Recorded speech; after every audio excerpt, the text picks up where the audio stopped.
Chicos, buenas noches. Vamos a seguir nuestras clases y el momento ahora nos toca repasar masa ovárica y cáncer de ovario.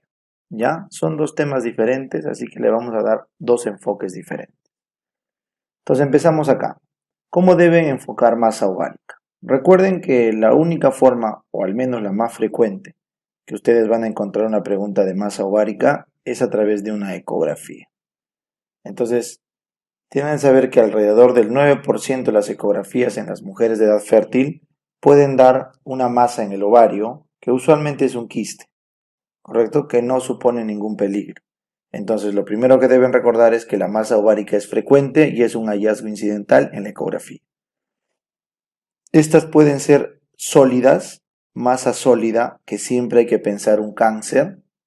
Puede ser un fibroma o un Brenner, pero primero hay que pensar un cáncer. Y las que son quísticas, los quistes. Los quistes suelen ser de buen pronóstico, siempre que sea una mujer en edad fértil, porque en las niñas y en las ancianas hay más riesgo de que sea cáncer. Tanto es así que el 50% de las masas pasados los 50 años es cáncer. O sea, la probabilidad de una mujer de tener cáncer cuando tiene una masa en el ovario pasado los 50 años es 50-50. Por eso es que en masa ovárica mucho importa la edad, ¿correcto? Sin embargo, como el abordaje es a través de una ecografía, entonces vamos a conocer ahora cuáles son las características de las masas ováricas y usualmente las masas ováricas quísticas, que es lo que vamos a conversar principalmente. Vamos a conocer sus características una por una, ¿ya? Por ejemplo, ¿qué pasa si nos preguntan sobre un quiste funcional? El quiste funcional es la masa ovárica encontrada en ecografía más frecuente de todas. Es un quiste transitorio. Entonces, el quiste funcional es el más frecuente de todas las masas encontradas en el ovario. Suele ser transitorio, en menos de 3 meses desaparece. Y el más frecuente es el quiste funcional folicular. ¿Ya? A la ecografía simplemente encontramos, como ven acá, una masa, pero sin esta vegetación, solamente esto. Puro contenido líquido anecoico. Eso es lo que tiene un quiste folicular o funcional. ¿Ya? Tratamiento es observación. Si les ponen quiste de cuerpo lúteo, este es un poquito más complejo porque los quistes de cuerpo lúteo suelen romperse y sangrar. Entonces el famoso cuerpo lúteo hemorrágico tiene un contenido hipoecoico por la sangre y suele aparecer a partir del día 21, que es del ciclo, donde es más grande que esté un folículo o un quiste, perdón, de cuerpo lúteo. ¿Ya? Como sangran, suelen dar clínica de abdomen agudo si es que se rompen, ¿ya? Y es típico encontrar, como les digo, un quiste alrededor del día 21 con dolor abdominal hipoecoico, ese es quiste de cuerpo lúteo hemorrágico, ¿ya? Si les preguntan por un luteoma del embarazo, eso es típico de los embarazos con elevada beta-HCG, ¿ya? La beta-HCG, recuerden que es una hormona que mantiene el cuerpo lúteo. Entonces, esta hormona va a hacer que crezca y crezca y crezca el cuerpo lúteo y cuando tenemos mucha beta-HCG, como por ejemplo en las molas o de repente en los embarazos gemelares, van a aparecer luteomas. Luteomas en el ovario, típico de una embarazada. Luteomas del cuerpo lúteo. Como les digo, usualmente duran menos de 3 meses y ahí queda. Así que todos estos quistes que están viendo acá son quistes transitorios, que deben desaparecer en 3 meses y el manejo es observación. En cuanto a ovario poliquístico, ya habíamos considerado las características, ¿no es cierto? 12 quistes de 2 a 9 milímetros y un ovario más de 10 mililitros de volumen.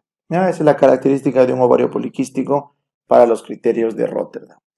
Algunos postulan que sean 25 quistes, pero eso es solamente con transductores de alta frecuencia y bueno, no es algo que todavía está en consenso por toda la comunidad. ¿Ya? Así que nos quedamos con 12 quistes de 2 a 9 milímetros y más de 10 mililitros de volumen. Conversemos ahora sobre el endometrioma, que fue pregunta de examen. El endometrioma ocurre en una mujer de edad fértil con diagnóstico de endometriosis, ¿correcto? Y este quiste claramente se ve en forma de vidrio esmerilado, ¿ya? O sea, es una lesión quística y en su interior hay halos hipoecoicos diversos, difusos, por la fibrina de la sangre. es en vidrio esmerilado. Eso ya lo vimos cuando hicimos endometriosis. Entonces, un endometrioma es un quiste endometrioide benigno en aspecto de vidrio esmerilado a la ecografía en mujer de edad fértil que tiene endometriosis. Recuerden que todo endometrioma sintomático se trata y si es más de 5 centímetros también se trata. Tener endometrioma es riesgo para hacer cáncer de ovario. ¿Ya? Es riesgo para hacer cáncer de ovario. Muy bien, llegamos al cistoadenoma. El cistoadenoma, este sí es un tumor neoplásico, es una neoplasia benigna. Cisto, quístico, adenoma, neoplasia benigna. Entonces, esta neoplasia benigna es la más frecuente que tiene el ovario en una mujer adulta y anciana, neoplasia benigna más frecuente, cuando es del subtipo de la estirpe seroso, ¿ya? Entonces, el cistoadenoma es la neoplasia benigna más frecuente en mujer de edad fértil y en la anciana y es del subtipo seroso. Para poder identificar un cistoadenoma tienen que irse a la ecografía, como ven acá. Para que tú digas que una masa o un quiste con una masa es benigno, tienes que cumplir los criterios de IOTA o los criterios JAIRAT de benignidad. En este caso voy a traerles un resumen. El primer criterio de benignidad es que sea un quiste de contenido anecoico. Como ven ahí, todo es negro anecoico. Si tiene vegetaciones, estas deben ser pequeñas.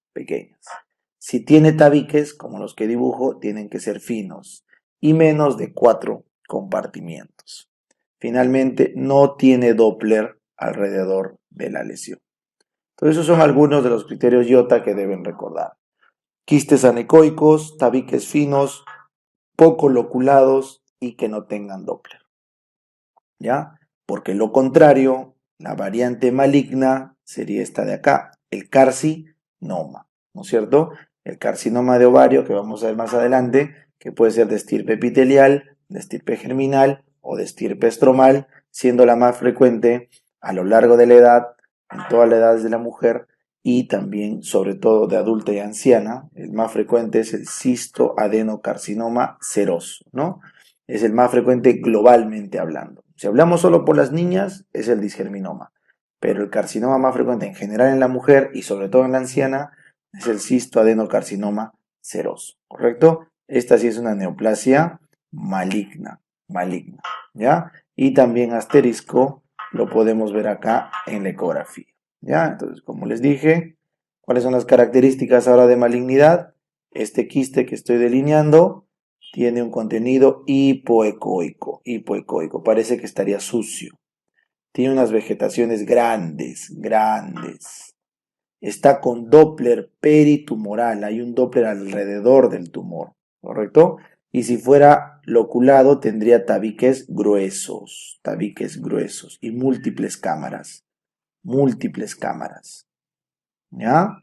Entonces eso lo hace maligno. Eso es un carcinoma. Muy bien. Y finalmente llegamos al teratoma. El teratoma maduro, o también se llama quiste dermoide, porque es un quiste, ¿ya? Es una neoplasia benigna y es la más frecuente, es la número 1 en mujeres jóvenes, menores de 20 años.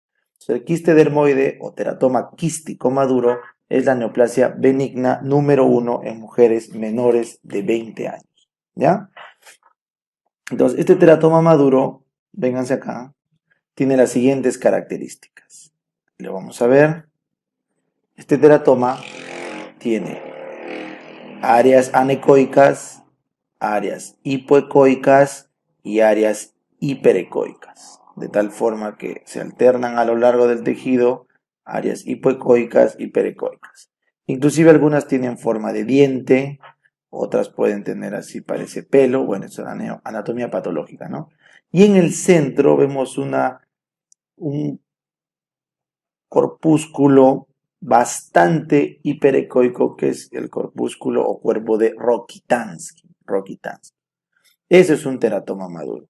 Suelen ser pediculados y como son pesados, grandes y de crecimiento rápido, se pueden torsionar. Así que los quistes que tienen mayor riesgo relativo de una torsión de ovario son los teratomas maduros. Y ustedes van a encontrar torsión ovárica siempre que encuentren una paciente con dolor súbito en fosa ilíaca, después de hacer alguna aceleración angular, por ejemplo, darse volatines, por ejemplo, después de actividades sexuales si es un adolescente, saltar, etc. Dolor súbito después de una actividad con aceleración angular y con una masa palpable dolorosa en abdomen. Como pueden ver, ahí se nota el pedículo torcido, ¿ya?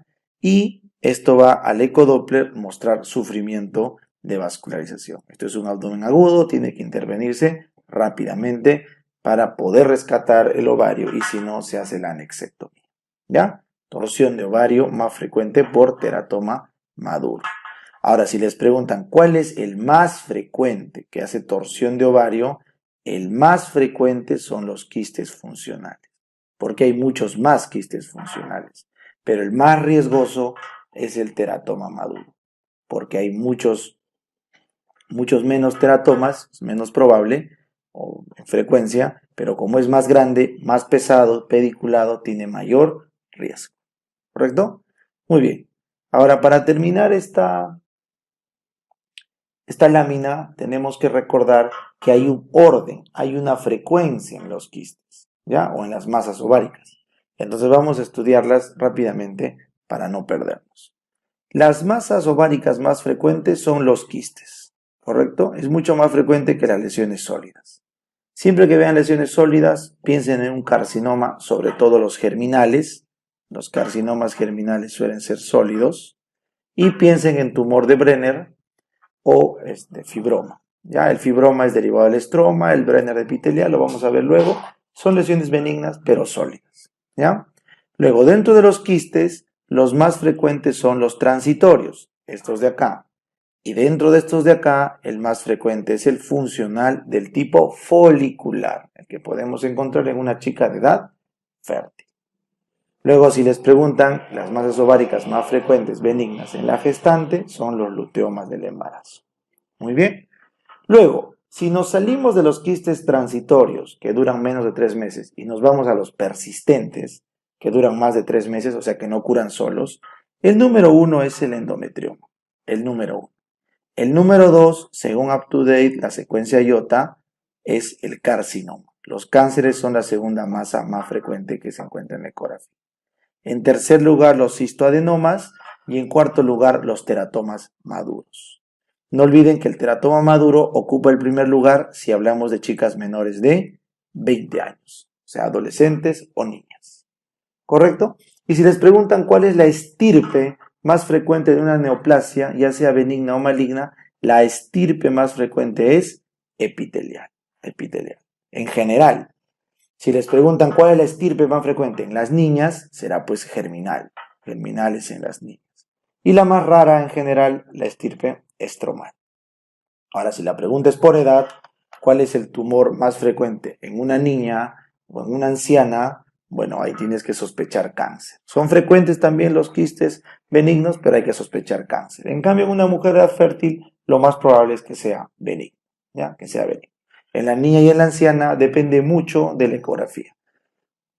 Ya no pueden de frente decir que lo más frecuente es benigno, ¿ya? Pero si les dicen que es una ecografía de características benignas, eso es lo más probable que exista en general, ¿ya? La ecografía es un buen marcador de benignidad o malignidad. ¿A través de qué criterios? Criterios IOTA. Muy bien, eso es todo lo que hay que conversar sobre el abordaje de masa ovárica, ¿ya? Y en el siguiente video vamos a conversar solo del cáncer de ovario. Muy bien, muchas gracias.